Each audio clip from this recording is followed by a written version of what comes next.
Hello everyone, good morning and welcome to my YouTube channel. आज की video में मध्यकालीन इतिहास में आप लोगों को कराने वाली हूँ। सारे के सारे पीवाई के क्वेश्चंस रहने वाले हैं अपकमिंग एग्ज़ाम जितने भी हैं उन सभी के लिए। सो यहाँ पर फर्स्ट क्वेश्चन है, with whom is Turkan e Chahalgani associated with. Turkan e Chahalgani किससे संबंधित था? सो तुर्कान ए चहलगानी की अगर बात करते हैं तो इसका संबंध है इल्तुतमिश से। किससे है? इल्तुतमिश। इल्तुतमिश ने चालिशा दल या चालिशा शक्तिशाली सैन्य वर्ग का गठन किया। ये तुर्की अमीर थे जो सल्तनत के प्रशासन में सुल्तान को सलाह देते थे, और जो सल्तनत के प्रशासन में सुल्तान को सलाह देते उसकी हेल्प करते। इल्तुतमिश की मृत्यु के बाद ये समूह जो है ना बहुत ही शक्तिशाली हो गया। और जो बलबन था, अब देखो एक क्वेश्चन तो ये आता है कि तुर्कान ए चहलगानी किसने शुरू किया या किससे संबंधित है? इल्तुतमिश ने इसको शुरू करा था, लेकिन इसका अंत किसने किया था? तुर्कान ए चहलगानी का जो अंत किया था वो किसने किया था? बलबन ने किया। ये दोनों ही क्वेश्चन आपके पूछे जाते हैं, ठीक है। नेक्स्ट क्वेश्चन पे चलते हैं। विच रूलर ऑफ दिल्ली सल्तनत strongly implemented the market policy. Delhi सल्तनत की किस शासक ने बाजार नीति को कठोरता से लागू किया था? तो दिल्ली सल्तनत का वो कौन सा शासक था जिसने बाजार नीति को कठोरता से लागू किया? ऑप्शन हो जाएगा अलाउद्दीन खिलजी। अलाउद्दीन खिलजी यहाँ पे ध्यान रखना है। इसने कई नियमों के साथ बाजार को नियंत्रित किया था।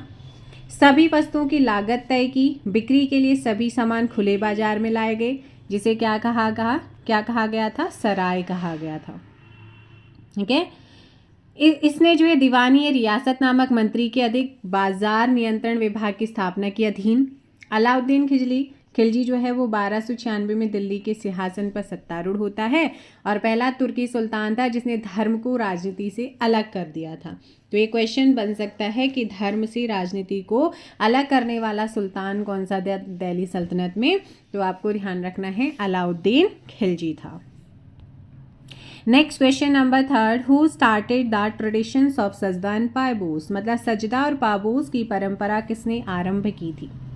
सो इसको सिजदा मतलब साष्टांग, पायबोस मतलब दरबार में सुल्तान के पैरों को चूमने की जो परंपरा थी उसको किसने शुरू करा था? बलबन ने। किसने करा था? बलबन। यहाँ पे 9 होगा, ठीक है। बलबन ने ईरानी त्योहार नरोज की भी शुरुआत, नौरोज, ठीक है ना, या नौरोज जो थे इसकी भी शुरुआत करी थी। एक ईरानी त्योहार है। इन रीति रिवाजों ने कुलीनता आगंतुकों को पूरी तरह से विनम्र और गूंगा बना दिया था। उन्होंने फारसी मॉडल पर एक चमकदार दरबार भी बनाया जो अपनी भव्यता और शान के लिए पूरे मध्य एशिया में क्या था? फेमस था, प्रसिद्ध हो गया था। नेक्स्ट क्वेश्चन है, which ruler completed the structure of Qutub मीनार।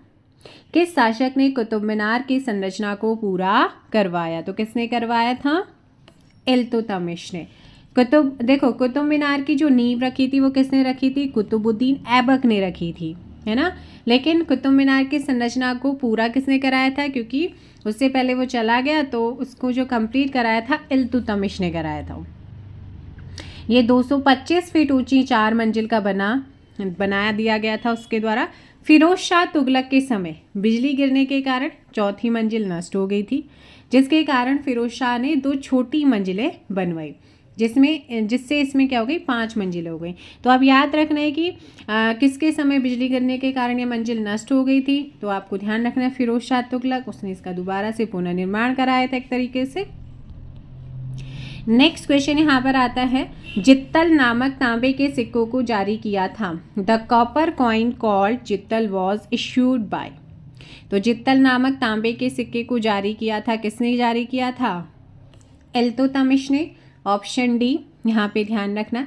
जित्तल और चांदी का टंका नामक नए सिक्के जारी कराए गए थे इसके शासनकाल में, ठीक है। नेक्स्ट क्वेश्चन है, रजिया सुल्तान किस वर्ष शासक बनी? तो मध्यकालीन भारत की पहली महिला शासिका रही हैं रजिया सुल्तान, और भारत में पहली बार कोई स्त्री इस्लामी परंपराओं का उल्लंघन करते हुए शासिका बनी। राजनीतिक दृष्टि से रजिया ने राज्य की शक्ति को सरदार और सूबेदारों में बांटा, है ना। विभाजित करने के स्थान पर सुल्तान के हाथों केंद्रित करने पर बल दिया। मतलब उसने बांटा नहीं था, उसने सुल्तान के हाथों केंद्रित करने पर फोकस किया था। और यहाँ पर आंसर हो जाएगा 1236 से 40, ऑप्शन हो जाएगा ए। नेक्स्ट क्वेश्चन है, इनमें कौन सा गुलाम वंश स्लेव डायनेस्टी का नहीं था? कौन नहीं था? Question number 7, Ibrahim Lodi. कौन नहीं था? इब्राहिम लोदी। लोदी वंश के शासक सिकंदर शाह लोदी का बेटा था, जो उसकी मृत्यु के बाद 1517 में गद्दी पर बैठता है।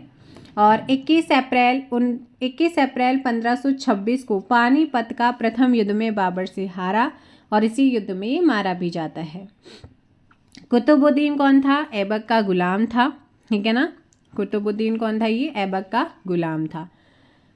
ऐबक गौरी का, ऐबक जो कुतुबुद्दीन ऐबक है ना, सॉरी, वो गौरी का, जिसका था मोहम्मद गौरी का गुलाम था, जिसने 1206 में गुलाम वंश की स्थापना की और अपनी राजधानी लाहौर बनाई। इल्तुतमिश इल्बरी तुर्क था, जो ऐबक का गुलाम था। अब देखो, जो कुतुबुद्दीन ऐबक वो मोहम्मद गौरी का, और जो इल्तुतमिश वो कुतुबुद्दीन ऐबक का गुलाम है ना, के गुलाम दामाद भी था साथ में। बलबन इल्तुतमिश का, बलबन कौन था? इल्तुतमिश का गुलाम था, जो 1265 में गयासुद्दीन बलबन के नाम से दिल्ली की गद्दी पर बैठा था। नेक्स्ट क्वेश्चन यहाँ पर है, निम्नलिखित में से किस शासक ने भारत में सर्वप्रथम इक्ता व्यवस्था प्रारंभ की थी? तो इक्ता व्यवस्था को शुरू करने का जो श्रेय जाता है वो किसको जाता है? इल्तुतमिश। इसका जो टाइम था वो 1211 से 1236 ईस्वी। कुतुबुद्दीन ऐबक का दामाद और उत्तराधिकारी इल्बरी तुर्क था, है ना, और इसी को दिल्ली सल्तनत का वास्तविक संस्थापक माना जाता है। शमसी वंश का एक प्रमुख शासक था और ना इसने, इल्तुतमिश ने सुल्तान के पद को क्या बना दिया था? वंशानुगत बनाया। और इक्ता की शासन व्यवस्था और सुल्तान की सेना का निर्माण का विचार दिल्ली सल्तनत को इसने प्रदान किया था। इक्ता संस्था का जो प्रयोग है भारतीय समाज की सामंतवादी व्यवस्था को समाप्त करने और साम्राज्य के दूरस्थ भागों को केंद्र के साथ जोड़ने या संयुक्त करने के साधन के रूप में इसने प्रयोग किया था। ऑप्शन क्या हो जाएगा यहाँ पर? नेक्स्ट क्वेश्चन यहाँ पर है, निम्नलिखित में से कौन इल्तुतमिश का प्रतिद्वंदी नहीं था? Whom among the following was not the rivals of Iltutmish? So correct answer is option D, Malik Altunia. Malik Altunia. Next question यहाँ पर आता है, प्रसिद्ध कवि अमीर खुसरो निम्नलिखित में से किस बादशाह के दरबार से संबंध रखते हैं? जिनका जन्म 1253 में हुआ और 1325 में इनकी डेथ उत्तर प्रदेश में पटियाली नामक स्थान पर हुआ। खुसरो पहला मुसलमान जिसने भारतीय होने का दावा किया था। खुसरो सूफी संत निजामुद्दीन औलिया का प्रिय शिष्य, और औलिया ने उन्हें तुर्कुल्लाह की उपाधि भी दी थी, है ना। तो यहाँ पर ध्यान रखना है, ऑप्शन क्या हो जाएगा यहाँ पर? Question number 10, option B, Ghiyasuddin Balban. Next question है, सुल्तान बनने से पहले निम्नलिखित में से किसने कड़ा के गवर्नर के रूप में भी कार्य किया? तो कड़ा के गवर्नर के रूप में जिसने काम किया था वो था अलाउद्दीन खिलजी था। कौन था? अलाउद्दीन खिलजी। नेक्स्ट क्वेश्चन पे चलते हैं, क्वेश्चन नंबर 12, भारतीय इतिहास में बाजार नियंत्रण नीति के लिए कौन प्रसिद्ध है? तो ये आपका अभी रिसेंटली क्वेश्चन पूछा गया 21 वाले में, अभी दोबारा से आ गया है ना। क्वेश्चन नंबर 12 का ऑप्शन डी हो जाएगा, अलाउद्दीन खिलजी हो जाएगा। और जो है बाजार नियंत्रण के लिए अलाउद्दीन खिलजी ने दीवान ए रियासत, सहना ए मंडी, है ना, बरीद तथा मुन्हियान व गुप्तचर के नवीन पद भी बनाए थे। निम्नलिखित क्षेत्रों में से किस क्षेत्र को अलाउद्दीन के इक़्तिदारों को आवंटित नहीं किया गया? Which of the following region was not assigned to iqtadar by Alauddin Khilji? तो क्वेश्चन नंबर 13, ऑप्शन ए हो जाएगा, मारवाड़, है ना। केंद्रीय प्रशासन की भांति अलाउद्दीन ने प्रांतीय और स्थानीय प्रशासन पर भी ध्यान दिया था, लेकिन उसने मारवाड़ क्षेत्र को इक़्तिदारों को नहीं बांटा था। अगला है, रणथंबोर के किले पर आक्रमण के दौरान अलाउद्दीन खिलजी का कौन सा सेनापति मारा गया था? तो बताओ भाई, रणथंबोर के किले पर जो है आक्रमण के दौरान उसका कौन सा जो है सेनापति मारा गया था? Option A, Nusrat. ये रणथंबोर किला 1301 के किले पर आक्रमण के दौरान अलाउद्दीन खिलजी का जो सेनापति था नुसरत खान, ये मारा जाता है। और 1301 में रणथंबोर पर हमला करने के लिए उलूग खां और नुसरत खां को कमान सौंपी थी इसने। नेक्स्ट क्वेश्चन है हजार दिनारी नाम से किसे जाना जाता है? हु वॉज नोन एज हजार दिनारी? सो हजार दिनारी के नाम से यहाँ पर जाना जाता है किसको? क्वेश्चन नंबर 15 और ऑप्शन हो जाएगा आप लोगों का बी, का मलिक काफूर को जाना जाता है। इसे नुसरत खान ने 1000 दिनार में खरीदा, जिस कारण इसका नाम हजार दिनारी पड़ा था। नेक्स्ट क्वेश्चन यहाँ पर है, सुल्तान जिसने भू राजस्व बढ़ाकर उपज का 50% कर दिया वह कौन था? तो भू राजस्व को बढ़ाकर उपज का 50% जिसने किया था वो था अलाउद्दीन खिलजी, ऑप्शन बी। इसका वास्तविक नाम अली गुरसाप था। अपने चाचा जलालुद्दीन की हत्या कर दिल्ली का सुल्तान बना। 1296 से 1316 तक शासन किया। अपने राज्य की रक्षा के लिए एक बड़ी सेना केंद्र में रखी थी इसने, है ना। नेक्स्ट क्वेश्चन पे चलते हैं हम, क्वेश्चन नंबर 17। दिल्ली के किस सुल्तान ने अनेक नहरों का निर्माण करवाया? तुगलक वंश का तीसरा शासक, और इसने अपने शासनकाल के दौरान कई नहरें बनवाई थी जिससे खेतों की सिंचाई आसानी से हो जाती थी। दिल्ली सल्तनत में ब्राह्मणों पर जजिया कर लगाने वाला पहला सुल्तान यही था, जिसका नाम है फिरोज शाह तुगलक। तो पूछा जाता है कि ब्राह्मणों पर जजिया कर लगाने वाला पहला सुल्तान कौन था? फिरोज शाह तुगलक। ठीक है, नहरें भी इसी ने बने। अगला है, which is the autobiography of Firoz Shah Tughlaq? Firoz Shah Tughlaq की आत्मकथा कौन सी थी? सो क्वेश्चन नंबर 18 यहाँ पर करेक्ट आंसर हो जाएगा सी, फुतुहात ए फिरोज शाही। क्या है? फुतुहात अ फिरोज शाही। नेक्स्ट क्वेश्चन यहाँ पे चलते हैं 19 पे, जल्दी से आंसर करिएगा। निम्नलिखित में से किसने जौनपुर नगर की स्थापना की थी? Who among the following founded the city of Jaunpur? So question number 19, option C Firoz Shah Tughlaq.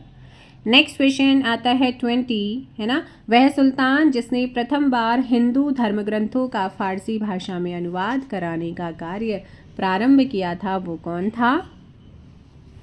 Firoz Shah Tughlaq ही था। ठीक है ना। नेक्स्ट क्वेश्चन है आपका 21। निम्नलिखित में से किसने सल्तनत काल में प्रचलित डाक व्यवस्था का विस्तृत विवरण दिया था? तो डाक व्यवस्था का विस्तृत विवरण देने वाला कौन था दिल्ली सल्तनत में? वो था इब्न बतूता। कौन था? मोरक्को वासी था इब्न बतूता। 1333 ईस्वी में मोहम्मद बिन तुगलक के समय में भारत आया। इसने किताब उल रहला अपने यात्रा वृत्तांत में सल्तनत काल में जो डाक व्यवस्था थी उसका विस्तृत वर्णन किया था। इसे मोहम्मद बिन तुगलक ने दिल्ली का काजी भी बनाया था, है ना। और बाद में जो है दूत बनाकर इसे चीन भी भेजा गया था। अमीर खुसरो जो हैं वो फारसी भाषा का सर्वश्रेष्ठ भारतीय कवि हैं। नेक्स्ट क्वेश्चन पे चलते हैं। यहाँ पर क्वेश्चन नंबर है 22। बाबर ने भारत में मुगल शासन की जो नींव है वो रखी थी कब? तो वो इस पे अगर बात करते हैं 21 अप्रैल 1526 का एक फेमस युद्ध है पानीपत का पहला युद्ध, जो कि मुगल सम्राट और बाबर इब्राहिम लोदी के बीच हुआ, जिसमें जो है इब्राहिम लोदी को हराया गया और मुगल साम्राज्य की नींव रखी, यानी कि बाबर जीता। ऑप्शन हो जाएगा सी। नेक्स्ट क्वेश्चन है, इब्न बतूता ने अपना यात्रा वृतांत रहला किस भाषा में लिखा है? किताब उल रहला की हम बात कर रहे हैं, तो इनका जो यात्रा वृतांत है वो इन्होंने लिखा हुआ है कौन सी भाषा में? अरबी भाषा में लिखा हुआ है, है ना। तो यहाँ पर आपका आंसर हो जाएगा बी, 23 का B. Next question 24। Qutub Minar के प्रवेश द्वार का नाम क्या है? The name of entrance gate of Qutub Minar is Alai Darwaza. ठीक है ना। तो कुतुब मीनार के प्रवेश द्वार का नाम क्या? अलाई दरवाज़ा, जिसका निर्माण किसने कराया था? अलाउद्दीन खिलजी ने। कुतुब मीनार की नींव किसने रखी? मोहम्मद ऐबक ने, कुतुबुद्दीन ऐबक ने, और इसे पूर्ण इल्तुतमिश ने कराया था। फिर फिरोज शाह के समय बिजली गिरी और वो मंजिल टूट गई, फिर उसने उसका पुनः निर्माण कराया था। 5वीं मंजिल भी उसी ने बनाई थी। अगला क्वेश्चन यहाँ पर आ जाता है 25। सितार का जनक किन्हें माना जाता है? तो सितार का जनक जो है वो किसे मानते हैं? जल्दी से बताइएगा। सितार और तबले का जनक माना जाता है अमीर खुसरो। ऑप्शन बी आपका सही होगा। तबला क्या है? एक वाद्य यंत्र। आधुनिक काल में गायन, वादन और नृत्य के संगीत में तबले का प्रयोग होता है। ठीक है। नेक्स्ट क्वेश्चन पे चलते हैं। आगरा शहर का संस्थापक कौन था? आगरा शहर का संस्थापक आपसे पूछा है। 1504 ईस्वी में बनाया गया था, किसके द्वारा? सिकंदर लोदी के द्वारा। आगरा मुगल साम्राज्य की चहेती जगह हुआ करती थी और 1526 से 1668 तक ये 1658 तक मुगल साम्राज्य की राजधानी रही। तो नेक्स्ट क्वेश्चन 27 है कि आगरा शहर की नींव किसने डाली थी? तो ये डाली थी सिकंदर लोदी, अभी जस्ट बताया है। बहलोल लोदी का उत्तराधिकारी था ये। कुतुब मीनार की ऊंचाई कितनी है? तो कुतुब मीनार भारत में दक्षिणी दिल्ली शहर के मेहरौली गांव में स्थित ईंट से बनी विश्व की सबसे ऊंची मीनार, ऊंचाई 72.5 मीटर, लगभग 237.86 फीट और व्यास है 14.3 मीटर, जो ऊपर जाकर शिखर पर 2.75 मीटर लगभग 9.02 फीट हो जाता है। ठीक है, और इसमें तो ऑप्शन क्या हो जाएगा? ऑप्शन डी हो जाएगा। और इसमें जो सीढ़ियाँ हैं वो है 379, यहाँ पर क्या है? सीढ़ियाँ हैं, है ना। तो ये सारी चीज़ें आपने ध्यान रखनी है। नेक्स्ट क्वेश्चन पे चलते हैं। क्वेश्चन नंबर है आपका 29। 29 है, निम्नलिखित में से कौन सी पुस्तक अमीर खुसरो के द्वारा नहीं लिखी गई है? तो यहाँ पर जो है कौन सी पुस्तक है जो अमीर खुसरो के द्वारा नहीं लिखी गई है? सो ध्यान रखना है, वो है ऑप्शन सी, ताज उल मासिर। ताज उल मासिर जो है ये पुस्तक जिसने लिखी है, पुस्तक की रचना की है, वो है हसन निजामी। ठीक है ना, हसन निजामी। ऑप्शन क्या हो जाएगा यहाँ पर? सी। सी आपका करेक्ट आंसर होगा, ताज उल मासिर। इसके रचयिता हैं हसन निजामी। दिल्ली के किस सुल्तान ने अपनी आत्मकथा लिखी थी? तो वो था जिसने फारसी भाषा में फुतुहात फिरोज शाही लिखी और फिरोज शाह तुगलक ने फारसी और संस्कृत भाषा साहित्य के विकास को प्रोत्साहित भी किया। इसी के काल में फारसी भाषा का सबसे ज़्यादा विकास माना जाता है। बर्नी ने तारीख फिरोज शाही की रचना की। तो फुतुहात फिरोज शाही जो है उसने फारसी में लिखी थी, वो है फिरोज शाह तुगलक। ऑप्शन हो जाएगा डी। नेक्स्ट क्वेश्चन आता है 30, रहला के लेखक कौन है? तो मैंने अभी बताया मोरक्को वासी। ऑप्शन हो जाएगा यहाँ पर सी, इब्न बतूता।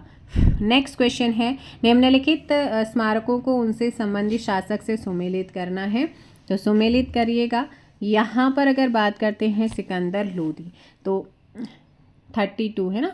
तो अब बताओ भाई जल्दी से, सिकंदर लोदी का जो मकबरा है वो लोदी गार्डन न्यू दिल्ली में है।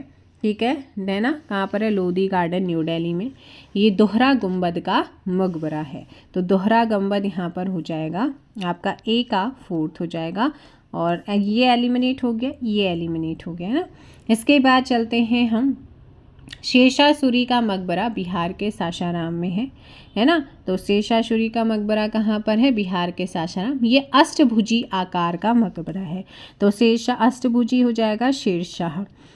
तो यहाँ पर हो रहा है ऑप्शन बी। ऑप्शन बी बिल्कुल सही होगा, है ना। और बलबन का मकबरा मेहरौली न्यू दिल्ली में है और ये पहला मकबरा जिसमें भारतीय इस्लामिक पद्धति का प्रयोग हुआ है।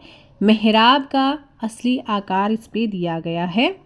ठीक है ना। तो मेहराबी मकबरा किसका हो जाएगा? बलबन का।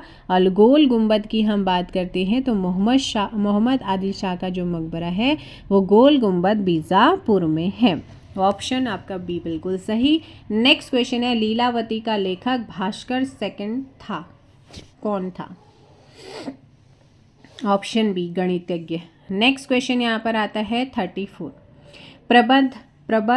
प्रबंध चिंतामणि का लेखक कौन था? मेरु तुंग। कौन है? मेरु तुंग है। नेक्स्ट क्वेश्चन यहाँ पे चलते हैं हम कि निम्नलिखित में से किसने खजाइन उल फुतूह नामक पुस्तक की रचना की है? खजाइन उल फुतूह। सो इसकी रचना की है अमीर खुसरो ने। ऑप्शन बी आपका सही होगा। और ये गद्य शैली में है। इसमें अलाउद्दीन खिलजी के पहले 16 वर्ष के शासनकाल की घटनाओं का वर्णन है। और नेक्स्ट क्वेश्चन पे चलते हैं हम, घोड़े के नाल के आकार की मेहराब सर्वप्रथम प्रयोग में लाई गई थी किस चीज़ में? अलाई दरवाजे में। कहाँ पर? घोड़े के नाल के आकार की जो मेहराब का सबसे पहले हुआ अलाई दरवाजे में, जिसका निर्माण अलाउद्दीन खिलजी ने 1311 में किया। ये अलाई दरवाज़ा जो है कुतुब मीनार परिसर के अंदर है। इल्तुतमिश का मकबरा दिल्ली में स्थित एक कक्षीय मकबरा है, ठीक है। और जो गयासुद्दीन तुगलक है, गयासुद्दीन तुगलक का मकबरा जो है ना, गयासुद्दीन तुगलक का मकबरा कृत्रिम झील के अंदर बना हुआ है। कुव्वतुल इस्लाम मस्जिद कहाँ पर है? दिल्ली में है। नेक्स्ट क्वेश्चन पे चलते हैं हम। 37 क्वेश्चन है कि किस ग्रंथ की रचना संध्या कर नंदी के द्वारा की गई है? संध्या कर नंदी, तो ये की गई है किसके द्वारा? 37 रामचरित्र, ठीक है ना, रामचरित्र। ऑप्शन ए यहाँ पर सही आंसर होगा। नेक्स्ट क्वेश्चन है 30 निम्न में से किस शासक ने सर्वप्रथम जजिया कर समाप्त किया था? तो जजिया कर मैंने आपको बताया था, जजिया कर को समाप्त करा था किसने? सबसे पहले अली शाह का भाई शाही खान जैन उल अबिदीन के नाम से सिंहासन पर बैठा। कश्मीर का सबसे महान शासक, उसकी धार्मिक उदारता के कारण बहुत से इतिहासकारों ने उसकी तुलना मुगल बादशाह अकबर से भी की है। तो ऑप्शन क्या हो जाएगा यहाँ पर? जैन उल अबिदीन ने की थी। ऑप्शन ए बिल्कुल सही होगा, ठीक है। नेक्स्ट क्वेश्चन है निम्नलिखित में से कौन से सूफी संत महबूब इलाही के नाम से जाने जाते हैं? सो यहाँ पर ध्यान रखना है क्वेश्चन नंबर 39 बी यहाँ पर शेख निज़ामुद्दीन औलिया। नेक्स्ट आता है निम्नलिखित 4 बाहरी आक्रमण को कालक्रम अनुसार अवस्थित करें और नीचे दिए हुए कूट से सही उत्तर ढूंढना है। बताओ भाई। तो यहाँ पर अगर बात करते हैं हम किसकी? चंगेज़ खान, इल्तुतमिश के समय में, ठीक है ना, तैमूर की बात करते हैं 1398 नासिरुद्दीन मोहम्मद के समय में, नादिर शाह की बात करते हैं 1739, है ना, मोहम्मद शाह रंगीला बादशाह के समय में, तथा अहमद शाह अब्दाली 1761 में अहमद शाह के समय। तो ऑप्शन क्या हो जाएगा? सी यहाँ पर सही होगा। नेक्स्ट है यहाँ पर गोल गुंबज कहाँ अवस्थित है? तो ये बीजापुर कर्नाटक में अवस्थित है। ऑप्शन हो जाएगा बी। क्या हो जाएगा? बी। मोहम्मद शाह आदिल शाह का मकबरा है ये, जो भारत के विशाल भवनों में से एक माना जाता है। इसके ऊपर के विशाल अर्धवृत्ताकार गुंबद और नीचे वर्गाकार भाग के बीच बहुत सामंजस्य है। गोल गुंबद विश्व का दूसरा सबसे बड़ा क्या है? गोल गुंबद है। बहमनी राज्य की स्थापना किसने की थी? तो बहमनी की हम बात करते हैं तो ये है यहाँ पर मोहम्मद बिन तुगलक के शासनकाल के अंतिम दिनों में दक्कन में अमीरान ए सदह के विद्रोह के परिणाम स्वरूप जो है 1347 ईस्वी में जफर खान ने अलाउद्दीन हसन बहमन शाह की उपाधि धारण करके बहमनी साम्राज्य की स्थापना करी थी। वो है ऑप्शन ए, ठीक है। नेक्स्ट क्वेश्चन आपका है विजयनगर शासन के दौरान भारत की यात्रा करने वाला निकोलो कोंटी किस देश से संबंधित था? ये भी आपका 2021 में पूछा गया क्वेश्चन है। ऑप्शन हो जाएगा डी, इटली का, ठीक है ना। इतालवी व्यापारी, खोजकर्ता और लेखक था ये। और नेक्स्ट क्वेश्चन, हाँ, 1420 में इसने जो है देवराय प्रथम के शासनकाल में विजयनगर की यात्रा की। विजयनगर साम्राज्य की स्थापना पूछा जाता है किसने की? हरिहर और बुक्का नाम के 2 भाई ने। कब करी? 1336 में। तो नेक्स्ट क्वेश्चन यहाँ पर आता है कि विजयनगर शासन के दौरान भारत की यात्रा करने वाला निकोलो कोंटी किस देश से संबंधित था? सो 43 का आपने बताया है किसका था ये? ऑप्शन डी, इटली का था, ठीक है। कहाँ का था? इटली का था। विजयनगर साम्राज्य के संस्थापक, फिर वही क्वेश्चन जो अभी मैंने बताया है। सो ध्यान रखना है, विजयनगर साम्राज्य के संस्थापकों की बात करते हैं तो 2 भाई थे यहाँ पर, हरिहर एवं बुक्का। ऑप्शन हो जाएगा बी। और विजयनगर साम्राज्य की राजधानी तुंगभद्रा नदी के किनारे पर स्थित हम्पी थी, ठीक है। और नेक्स्ट क्वेश्चन पे चलते हैं। यहाँ पर क्वेश्चन नंबर है 45। किस भारतीय शासन के काल में यात्री डामिंगो पेश आया था? तो ये आया था कृष्णदेव रॉय के टाइम पे। Option C. विजयनगर साम्राज्य के शक्तिशाली जो शासक था कृष्णदेव रॉय, इसके शासनकाल में पुर्तगाली यात्री डामिंगो पेस वे विजयनगर साम्राज्य की यात्रा करी थी। नेक्स्ट क्वेश्चन है यहाँ पर क्वेश्चन नंबर 46। क्या है यहाँ पर कि विजयनगर काल में दक्षिण भारत की किस नृत्य परंपरा का पहली बार विकास हुआ? तो किसका विकास पहली बार हुआ है, जल्दी से बताइएगा। तो ध्यान रखना है यक्षगान का। किसका हुआ है? बहुत पुराना है यक्षगान। नेक्स्ट क्वेश्चन है यहाँ पर कि और मोहिनीअट्टम की बात करते तो भारत का केरल राज्य का शास्त्रीय नृत्य है। भरतनाट्यम जो है ये सबसे प्राचीन है ना, और ये तमिलनाडु में है। नेक्स्ट क्वेश्चन, वैदिक ग्रंथों के प्रसिद्ध भाष्यकार शायण निम्न में से किस काल में सक्रिय थे? ये थे विजयनगर राज्यकाल में, ऑप्शन डी। नेक्स्ट है 48 निम्न में से किस सूफी संत की दरगाह भारत में नहीं है? तो इनकी अगर ऑप्शन हो जाएगा यहाँ पर शेख नसरुद्दीन। इनकी दरगाह जो है ना वो सीरिया के दमिश्क में स्थित है। और शेख मोइनुद्दीन चिश्ती को भारत में चिश्ती संप्रदाय के रूप में जाना जाता है। इनकी दरगाह अजमेर शरीफ में स्थित है। नेक्स्ट क्वेश्चन है आप लोगों का 49, कबीर दास के गुरु का नाम क्या था? कबीर दास के गुरु, ऑप्शन बी रामानंद। अगला आता है अमीर खुसरो का आध्यात्मिक गुरु कौन था? Who was the spiritual mentor of Amir Khusro? Question number 50, option B Sheikh Nizamuddin Auliya. Next question है निम्न कवियों में से कौन कृष्ण भक्त कवि थे? रश खान। कौन थे? रश खान है। नेक्स्ट क्वेश्चन के सिख गुरु को अकबर ने 500 बीघा जमीन दी थी। चौथे सिख गुरु थे जिनका नाम था गुरु रामदास। अकबर की कृपा से इनको रही थी। 1577 ईस्वी में 500 बीघा जमीन दी, जिनमें एक प्राकृतिक तालाब भी था, और यहीं पर अमृतसर नगर बसाया गया। स्वर्ण मंदिर बना। 1581 में गुरु रामदास की मृत्यु हुई। उन्होंने अपने तीसरे बेटे अर्जुन को गद्दी सौंपी। उस समय से गुरु गद्दी पैतृक आधार पर निश्चित होने लगी। 7वें गुरु हरिराय ने दारा को विजयी होने का आशीर्वाद दिया। 9वें गुरु तेग बहादुर ने औरंगजेब की धार्मिक नीति का खुले रूप में क्या किया था? विरोध किया। निम्नलिखित में से कौन एक सुमेलित नहीं है? तो यहाँ पर अगर बात करते हैं हम सुमेलित नहीं है, क्वेश्चन नंबर 53। तो देखो भाई आपका यहाँ पर जो है Sundarban tiger reserve 24 Pargana West Bengal में, चीता, हिरण, जंगली सुअर आदि के लिए जाना जाता है। तमिलनाडु में पेचवरम, वेदांत, तंगल पक्षी विहार, भीतरकनिका जो है वो उड़ीसा में है। घड़ियाल, मगरमच्छ व प्रजनन केंद्र। वेम्बनाथ आपकी एक झील है जो कि केरल में है। तो ऑप्शन क्या हो जाएगा यहाँ पर? डी। नेक्स्ट है भक्ति आंदोलन के निम्न संतों का सही कालक्रम चुनना है।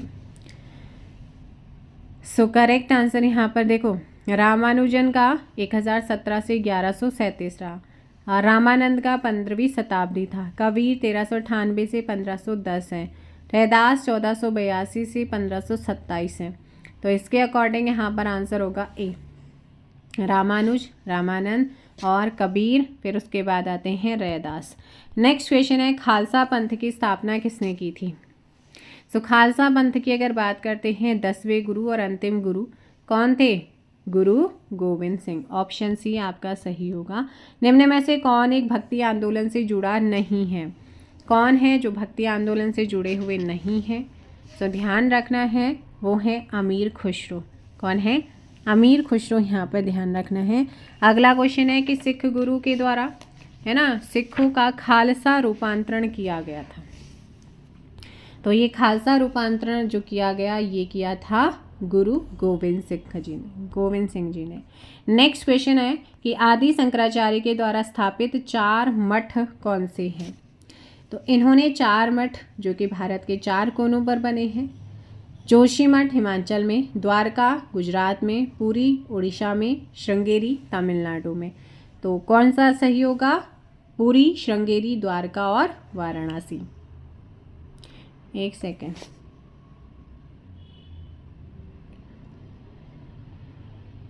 द्वारका, पुरी और श्रृंगेरी।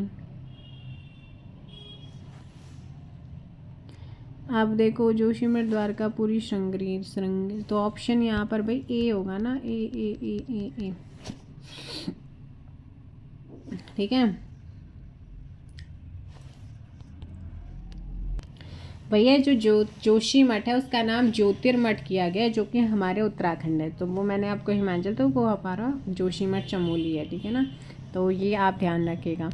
नेक्स्ट क्वेश्चन पे चलते हैं। क्वेश्चन है हम लोगों का, तो ऑप्शन ए सही होगा, जोशी या ज्योतिर्मठ हो गया अब इसका नाम, द्वारका, पुरी और श्रृंगेरी, ठीक है। उत्तराखंड में भी है, आपने ध्यान रखना, उत्तराखंड आपका ज्योतिर्मठ हो गया, द्वारका गुजरात, पुरी उड़ीसा, श्रृंगेरी तमिलनाडु। अगला, आदि ग्रंथ अथवा गुरु ग्रंथ साहिब का जो संकलन है वो निम्नांकित में से किसने किया था? तो संकलन की बात होती है, वो किया था गुरु अर्जुन देव ने, ऑप्शन डी। नेक्स्ट है, अपने पिता की स्मृति में एतमाद उद्दौला का मकबरा किसने बनवाया था? तो ये जो मकबरा बनाया था वो नूर जहाँ ने अपने पिता की याद में या स्मृति में बनाया था। और इस मकबरे में पहली बार पित्रादुरा शैली यानी कि फूलों वाली आकृति में कीमती पत्थर और बहुमूल्य रत्नों को जड़कर इसका प्रयोग किया गया। नेक्स्ट क्वेश्चन है कि मुगल काल में मुजारियान शब्द का प्रयोग किसके लिए किया जाता था?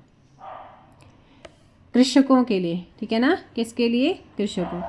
थोक व्यापारियों को सेठ, बोहरा व मोदी कहा जाता था, जबकि खुदरा व्यापारियों को वानिक व्यापारी कहा जाता था। नेक्स्ट क्वेश्चन है आपका, अकबर के शासनकाल में आमिल नामक कर्मचारी प्रशासन के किस स्तर पर नियुक्त होता था? तो ये आपका परगना, ठीक है ना। क्या होता था? परगना होता था। नेक्स्ट क्वेश्चन आता है, प्रसिद्ध संगीतकार अदारंग और सदारंग किस मुगल शासक के दरबार में थे? ऑप्शन ए हो जाएगा आपका मोहम्मद शाह के, ऑप्शन ए, ठीक है ना। नेक्स्ट क्वेश्चन है, क्वेश्चन नंबर 64 है कि मुगल शासक जिन्होंने अपनी आत्मकथा लिखी थी वे कौन हैं? तो वो मुगल शासक है बाबर और जहांगीर, ठीक है ना। जो आत्मकथा बाबरनामा को चगताई तुर्की भाषा और जहांगीर ने अपनी आत्मकथा तुजू के जहांगीरी फारसी में लिखी थी। नेक्स्ट क्वेश्चन है, औरंगजेब ने ताजमहल से मिलता जुलता स्मारक जहां निर्मित कराया वो स्थान कौन सा है? वो है आपका बीबी का मकबरा की पहचान देश के दूसरे ताजमहल के रूप में होती है, महाराष्ट्र के औरंगाबाद में है ना। अपनी पत्नी राबिया उद्दौरानी उर्फ दिलरास बानो बेगम की याद में बनाया, इसे ताजमहल की फूहड़ नकल भी कहा जाता है। नेक्स्ट है, अकबर के शासनकाल में सबसे बड़ी स्वर्ण मुद्रा कौन सी थी? सो अकबर के शासनकाल में जो सबसे बड़ी स्वर्ण मुद्रा हुआ करती थी वो मुद्रा थी आपकी शहंशाह, ठीक है ना। ऑप्शन हो जाएगा डी। मुगलकालीन सोने के सिक्के बनाने की 4 टकशालें थी। इसके अतिरिक्त इलाही भी स्वर्ण मुद्रा हुआ करती थी जिसका मूल्य 10 रुपये, चांदी का एक सिक्का जलाली भी था। क्वेश्चन नंबर 67, मुगल काल में कृषकों को दिए जाने वाला कृषि ऋण को क्या कहा जाता था? तकावी कहते थे। क्या कहते थे? तकावी। नेक्स्ट है, 1771 में शाह आलम सेकंड को दिल्ली की गद्दी पर आसीन होने पर किसने मदद की थी? तो ये मदद की गई थी महादजी सिंधिया। ऑप्शन क्या हो जाएगा? मराठा सरदार महादजी सिंधिया की सहायता से सेकंड ने जो है वापस दिल्ली की गद्दी को प्राप्त किया था। नेक्स्ट क्वेश्चन है आपका, हुमायूं नामक पुस्तक की रचना किसने की है? सो हुमायूं नामा जो पुस्तक की रचना की वो की है किसने? गुलबदन बानो बेगम ने की थी। गुलबदन बेगम शासक। सो नेक्स्ट क्वेश्चन है, हु कंस्ट्रक्टेड बुलंद दरवाजा? बुलंद दरवाजे का निर्माण किसने किया था? ऑप्शन हो जाएगा ए, अकबर के द्वारा जो है इसका गुजरात विजय के उपलक्ष्य में 1601 में इसका निर्माण हुआ। आगरा से 43 किलोमीटर की दूरी पर फतेहपुर सिकरी नामक स्थान पर है और ये हिंदू एवं फारसी स्थापत्य कला का अद्भुत उदाहरण माना जाता है। शहजादा दनियाल किसका पुत्र था? तो ये अकबर का ही बेटा था। नेक्स्ट क्वेश्चन है, कोणार्क का सूर्य मंदिर कहाँ स्थित है? जल्दी बताइए, कोणार्क का सूर्य मंदिर कहाँ पर है, जिसे ब्लैक पैगोडा के नाम से जाना जाता है? ऑप्शन हो जाएगा आप लोगों का उड़ीसा, ठीक है ना। क्या हो जाएगा? ऑप्शन ए आपका सही आंसर होगा, उड़ीसा। भारत का प्रसिद्ध तीर्थ स्थल सूर्य देवता रथ के आकार में बना हुआ है ना। नेक्स्ट क्वेश्चन है आप लोगों का 73, अकबर की माँ का नाम क्या था? हमीदा बानो बेगम। नेक्स्ट क्वेश्चन आता है कि किस मुगल शासक ने भारत में मनसबदारी व्यवस्था प्रारंभ की थी? अकबर के द्वारा इसको शुरू किया गया था।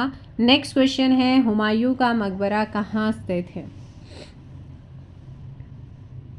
ऑप्शन बी आपका दिल्ली में है। नेक्स्ट क्वेश्चन है रामचरितमानस की रचना किस मुगल शासक के शासनकाल में हुई है? क्वेश्चन नंबर 76 अकबर के शासनकाल में हुई है। नेक्स्ट क्वेश्चन है अकबर ने दीन ए इलाही की शुरुआत किस वर्ष की थी? 1582 में, 1582 में की थी। नेक्स्ट क्वेश्चन है निम्नलिखित में से कौन संस्कृत का महान विद्वान था? वो था दारा सिकोह। नेक्स्ट क्वेश्चन है फतेहपुर सिकरी में स्थित निम्नलिखित में से किस भवन का निर्माण बादशाह अकबर ने नहीं करवाया था? फतेहपुर सिकरी में मोती मस्जिद का निर्माण शाहजहां ने करवाया था। ठीक है, इसलिए आपने ध्यान रखना है।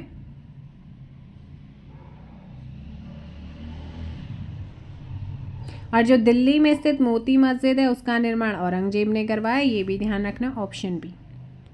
नेक्स्ट क्वेश्चन पे चलते हैं। क्वेश्चन नंबर 780 अकबरनामा की रचना किसने की? वह थे जिसने की वह कौन था?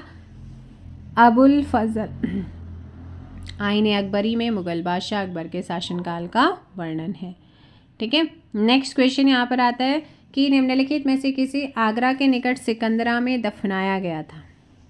सो किसको दफनाया गया था? Question number 81 option B Akbar को। ठीक है ना, लाल बलुआ पत्थर और संगमरमर से निर्मित मकबरा बनाया गया था इनका।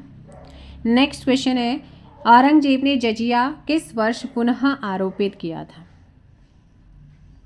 तो भारत में जजिया कर लगाने का पहला साक्ष्य मोहम्मद बिन कासिम के आक्रमण के बाद देखने को मिला। इसके बाद समय समय पर फिरोज शाह तुगलक, सिकंदर लोधी, सिकंदर शाह कश्मीर में जजिया कर लगाया था इसने। अहमदाबाद में गुजरात में जजिया कर लगाया था अहमद शाह ने, गुजरात में अहमद शाह ने लगाया है ना, आरोप किया। और शेरशाह के समय जजिया को नगर कर की संज्ञा दी गई। जजिया कर को समाप्त करने वाला पहला मुगल शासक अकबर था। अकबर ने 1564 में जजिया को समाप्त किया, 1575 में फिर से इसे लगा दिया गया। तो यहाँ पर ऑप्शन हो जाएगा 1679 में इसने दोबारा लगाया था। नेक्स्ट क्वेश्चन पे चलते हैं 83 जहांगीर चंद्रिका का लेखक कौन था? सो जहांगीर चंद्रिका की हम बात करते हैं, ऑप्शन ए केशव दास। कौन है? केशव दास। नेक्स्ट क्वेश्चन है मुगलकालीन मनसबदारी व्यवस्था संबंधित थी किससे? सो इसका संबंध था ऑप्शन सी यहाँ पर सैनिक प्रशासन से। नेक्स्ट है 1658 में किस मुगल शहजादे ने श्रीनगर गढ़वाल में शरण ली थी? सुलेमान सिको ने। नेक्स्ट क्वेश्चन है बेगम मुमताज़ महल का मूल नाम क्या था? Option D Arjumand Bano. Next question है मुगल चित्रकला ने किसके शासनकाल में उन्नति की है? तो ये करी थी जहांगीर के टाइम पे। ठीक है ना, चित्रकला ने जो चित्रकला का स्वर्णकाल भी इसको कहा जाता है। नेक्स्ट क्वेश्चन आता है सम्राट जहांगीर को कहाँ दफनाया गया था? लाहौर में, आपने ध्यान रखना है, रावी नदी के तट पर। अकबर का मकबरा कहाँ पर स्थित है? जल्दी से कमेंट कर दीजिएगा। इसका मकबरा है सिकंदरा में। ठीक है ना, आगरा से 5 मील की दूरी पर है। नेक्स्ट क्वेश्चन यहाँ पर आता है कि मुगल एवं चंद वंश के संबंधों के बारे में किस पुस्तक का वर्णन मिलता है? Option A Jahangirnama. And next question 91 Bharat में निम्नलिखित नगरों में से किसे गुलाब नगरी कहते हैं?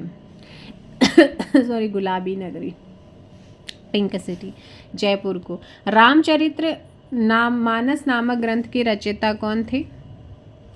तुलसीदास। नेक्स्ट क्वेश्चन है शेरशाह सूरी द्वारा किए गए सुधारों में सम्मिलित थे कौन कौन से?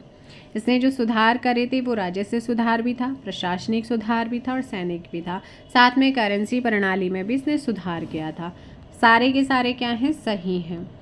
अकबर का शासन जाना जाता है, सही कूट आपने बताने हैं।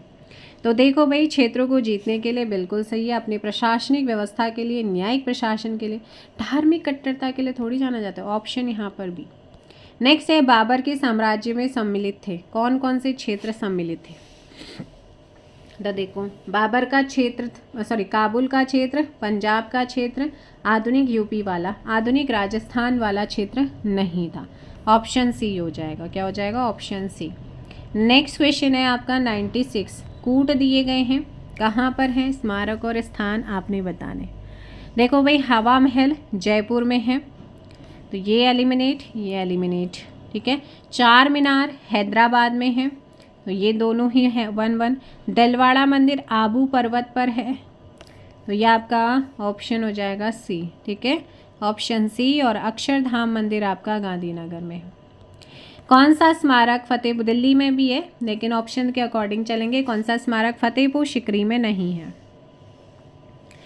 अकबरी महल जो है ये यहाँ पर नहीं है ना। नेक्स्ट क्वेश्चन पे चलते हैं। अकबरी महल आपका आगरा में। नेक्स्ट क्वेश्चन, दिल्ली सल्तनत की पराभव के उपरांत किस शासक द्वारा स्वर्ण मुद्रा का सर्वप्रथम प्रचलन किया गया था? अकबर ने किया था। किसने किया था? अकबर ने। नेक्स्ट क्वेश्चन है कि निम्नलिखित में से कौन नूरजहां गुट का सदस्य नहीं है? नूरजहां गुट का सदस्य कौन नहीं है? तो महाबत खान नूरजहां गुट का सदस्य नहीं था, ऑप्शन हो जाएगा सी। नूरजहां के गुट के सदस्य नूरजहां, उसके पिता एतमादुद्दौला, माता असमत बेगम, भाई आशफ खान और शाहजादा खुर्रम था, ठीक है। जो नूरजहां, इसका नूरजहां का जो मूल नाम है वो मेहरुनिशा है। नूर महल व नूरजहां की पदवी से जहांगीर ने प्रदान करी थी। नेक्स्ट क्वेश्चन है, तबकात अकबरी किसने लिखी है? इसको लिखा है निज़ामुद्दीन अहमद ने, ठीक है ना, निज़ामुद्दीन अहमद। और फारसी में लिखा है। इस ग्रंथ को तारीख़ निज़ामी भी कहते हैं। क्या कहते हैं? तारीख़ निज़ामी भी कहते हैं। नेक्स्ट क्वेश्चन, निम्नलिखित इमारतों में से कौन सी इमारत साने फतहपुर कही जाती है? सो question number 101 and correct answer हो जाएगा यहाँ पर सी, जामा मस्जिद। क्या है? जामा मस्जिद। साने फतेहपुर, आगरा की जामा मस्जिद एक विशाल मस्जिद, अकबर ने इसका निर्माण खुद कराया था, है ना। नेक्स्ट क्वेश्चन आप लोगों का है, हल्दी घाटी का युद्ध किस वर्ष में हुआ? अकबर का उद्देश्य महाराणा प्रताप को अपने अधीन करना, और इसके लिए हल्दी घाटी का युद्ध हुआ था, ऑप्शन बी 1576। नेक्स्ट है, खानवा के युद्ध में कौन पराजित हुआ था? तो खानवा का युद्ध 16 मार्च 1527 को आगरा में हुआ। ये बाबर और राणा सांगा के बीच में हुआ, जिसमें जो है राणा सांगा हार गए थे। मुगल प्रशासन के दौरान जिले को किस नाम से जाना जाता था? जिले को किस नाम से जानते थे? तो जिले को यहाँ पर जो है जाना जाता था वो है सरकार, ठीक है ना। सूबा प्रांत होता था, प्रांत है ना। सिपह सलाहर, जो सिपह ये होता है सिपह सालार, कार्यकारी मुखिया, बाद में निज़ाम और सूबेदार के नाम से जाने लगा। दीवान राजस्व विभाग का मुखिया, बख्शी सैन्य विभाग का मुखिया होता था। जिला प्रशासन में अगर सरकार जिला होता, जो फौजदार प्रशासनिक मुखिया, अमल या अमल गुजार राजस्व वसूली हेतु एक अधिकारी नियुक्त होता था। कोतवाल कानून व्यवस्था की देखरेख। परगना, तहसील, सिकदार, कानून व्यवस्था अधिकारी, आमिल या कानून को ग्राम के कृषकों से प्रत्यक्ष संबंध बनाने वाला या लगान का निर्धारण करने वाला। और मुकद्दम ग्राम प्रधान होता था। पटवारी लेखपाल सॉरी। अगला क्वेश्चन है आप लोगों का, पानीपत का तीसरा युद्ध कब लड़ा गया था? ये 1761 में। मराठों के सेनापति थे सदाशिव और अहमद शाह अब्दाली, अफगानों के बीच में लड़ा गया था और 1761 में। सो ऑप्शन हो जाएगा यहाँ पर सी। नेक्स्ट क्वेश्चन पे चलते हैं 106 कि निम्नलिखित में से कौन सा युग में सुमेलित है? कौन सा युग में सुमेलित है? तो यहाँ पर अगर बात करते हैं हम, नादिर शाह का आक्रमण 1739 ईस्वी में हुआ था, तो ये बिल्कुल यहाँ पर सही हो गया, है ना। और 13 फरवरी 1739 को करनाल के युद्ध में मुगल सेना हारी थी। नादिर शाह दिल्ली में कुल 27 दिन तक लगातार लूटपाट करता रहा, ये भी आप ध्यान रखना। अब बात करते हैं पानीपत का पहला युद्ध। तो पानीपत का पहला युद्ध हुआ था 1526 बाबर और इब्राहिम, जिसमें बाबर जीता। दूसरा युद्ध 1556 में हेमू और अकबर के बीच हुआ, जिसमें हेमू हारा। तीसरा युद्ध हुआ 14 जनवरी 1761 मराठा और अहमद शाह अब्दाली अफगानों के बीच में, जिसमें मराठा हारे। और हल्दी घाटी का युद्ध हुआ 1576 में महाराणा प्रताप और अकबर की सेनाओं के बीच, जिसमें हार जाते महाराणा। नेक्स्ट है आपका 107, निम्नलिखित में से कौन सा युग में सुमेलित है? तराइन का पहला युद्ध कब हुआ? 1191 में हुआ। पानीपत का दूसरा युद्ध कब हुआ था? दूसरा युद्ध हुआ था 1556 में। चंदावर का युद्ध हुआ 1194 में। तैमूर का भारत आक्रमण हुआ 1398 में। तो ये वाला सही है। उत्तरायण का दूसरा युद्ध हुआ था 1192 में। धर्मत का युद्ध किस वर्ष हुआ था? धर्मत, ये 2021 का क्वेश्चन है। धर्मत, तो धर्मत का जो युद्ध हुआ था वो आपने ध्यान रखना है, ऑप्शन सी 1658 में। मध्य प्रदेश में स्थित उज्जैन के पास धर्मत नामक स्थान पर 15 अप्रैल 1658 औरंगजेब और दारा शिकोह का बीच युद्ध हुआ। इस युद्ध में जोधपुर के राजा जशवंत सिंह दारा शिकोह की तरफ से और मुराद ने औरंगजेब की तरफ से भाग लिया था। सूची 1 को सूची 2 से मैच करना है। तो देखो भाई, बीजापुर राज्य में आदिल शाही वंश की स्थापना जो है वो 1489 में यूसुफ आदिल शाह ने किया था। तो आदिल शाही का हम बात करते हैं तो वो हो जाएगा आप लोगों का क्या, बीजापुर हो जाएगा। फिर हम बात करते हैं आगे जाकर के कुतुब शाही वंश की स्थापना गोलकुंडा में कुली कुतुब शाह ने 1512 और 18 ईस्वी में की। तो कुतुब शाह क्या हो जाएगा आपका, गोलकुंडा। तो 2 और 3 किस में आ रहा है? दोनों में ही आ रहा है, ये चले गए हैं। निज़ाम शाही की बात करते हैं तो निज़ाम शाही वंश की स्थापना जो है वो मलिक अहमद ने अहमदनगर में 1490 में की थी। तो यहाँ पर हो जाएगा आप लोगों का कौन सा, निज़ाम शाही। रुको, शर्की शाही वंश की स्थापना जौनपुर में जो है वो किसने करी थी? मलिक सरवर ने करी थी। तो यहाँ पर आप बताओ जल्दी से, निज़ाम शाही, तो ये कहाँ पर है?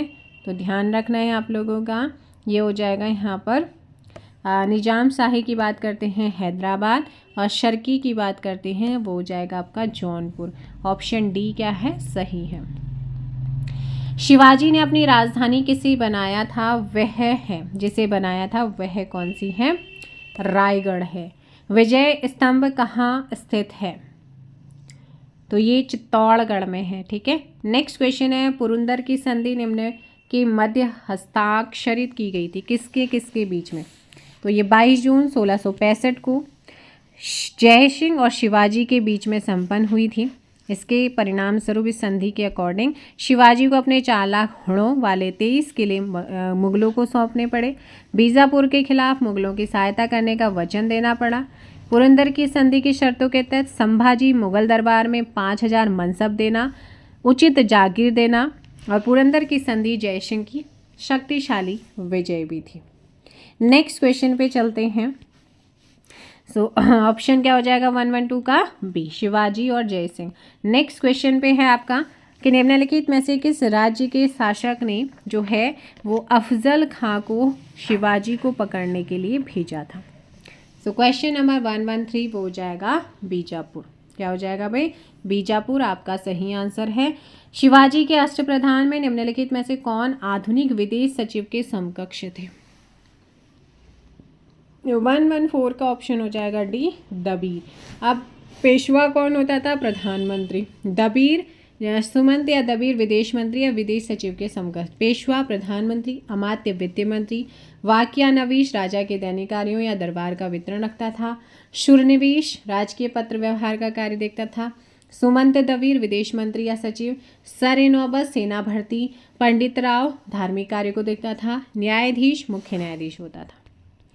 नेक्स्ट क्वेश्चन है, शिवाजी के शासन में थे कौन? 8 मंत्रियों की परिषद का इसमें गठन हुआ था कार्य को सुचारू रूप से करने के लिए। अष्टप्रधान के नाम से जानते यानी कि अष्टमंडल था। तो ऑप्शन क्या हो जाएगा यहाँ पर डी। नेक्स्ट क्वेश्चन आपका है, चौथ एक कर था जिसे वसूलते थे कौन? तो ये था आपका मराठा, ठीक है ना, मराठा अपने ध्यान रखना है। नेक्स्ट क्वेश्चन है, तिनकठिया अनुबंध किस आंदोलन से संबंधित था? तिनकठिया चंपारण सत्याग्रह आंदोलन, ऑप्शन हो जाएगा ए। और गांधी जी ने सत्याग्रह का सबसे पहला प्रयोग 1917 ईस्वी में बिहार के चंपारण में किया। यहाँ किसानों को अपनी ज़मीन के कम से कम 3/20 भाग पर नील की खेती करना अनिवार्य करा था और मालिकों के द्वारा तिताई जो दाम था उन्हें बेचना पड़ा था। इसी तिनकठिया पद्धति ही कहते हैं। एंड नेक्स्ट निम्नलिखित या निम्न में से किस संधि के द्वारा प्रथम अंग्रेज मराठा युद्ध का अंत हुआ? तो ये हुआ था सालबाई की संधि के साथ, ऑप्शन हो जाएगा सी। नेक्स्ट क्वेश्चन है, पानीपत का तीसरा युद्ध किस वर्ष हुआ था? तो पानीपत का तीसरा युद्ध जो है वो मराठा और अहमद शाह अब्दाली अफगानों के बीच में हुआ। ऑप्शन बी यहाँ पर आपका सही होगा, ठीक है, ऑप्शन बी। तो ये थे आज के मध्यकालीन भारत के PYQ क्वेश्चन जो कि आपके एग्जाम्स में पूछे जा चुके हैं। मिलेंगे हम आधुनिक भारत के साथ, क्योंकि PY क्वेश्चन की सीरीज चल रही, अपकमिंग सभी एग्जाम के लिए बहुत ज़्यादा इंपॉर्टेंट है। Thank you so much, bye bye, take care, जय हिंद, जय भारत।